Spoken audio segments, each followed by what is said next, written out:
આ તરફ પંચમહાલમાં કેમિકલ ફેક્ટરીમાં ગેસ લીકેજ મામલે સહાયની જાહેરાત કરાઈ છે।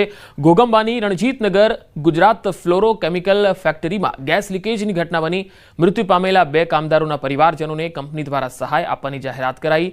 પ્રત્યેક મૃતક દીઠ 30 લાખની સહાય આપવામાં આવશે। આ ઉપરાંત સરકારી ધારાધોરણ પ્રમાણે અન્ય મળવાપાત્ર રકમ પણ ચૂકવાશે। હાલ જે ઇજાગ્રસ્ત કામદારો છે તેઓની સારવારનો તમામ ખર્ચ ઉપરાંત જ્યાં સુધી ફરજ ઉપર ન આવી શકે ત્યાં સુધી પગાર પણ આપવામાં આવશે। हाल गैस लीकेजनी दुर्घटना बनी त्यारे जे प्लांट में बनी थी ए प्लांट ने पण हाल में बंद रखवामां आव्यो छे। हमें गहरे दुख के साथ बताना पड़ रहा है कि इस दुर्घटना में 2 लोगों की मृत्यु हुई है और कुछ लोग उसमें घायल हुए हैं।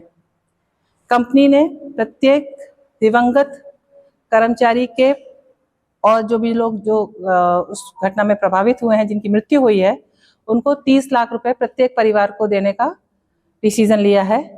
और जो लोग घायल हुए हैं इसमें, उनका बेस्ट ट्रीटमेंट हो सके ये कंपनी इंश्योर कर रही है।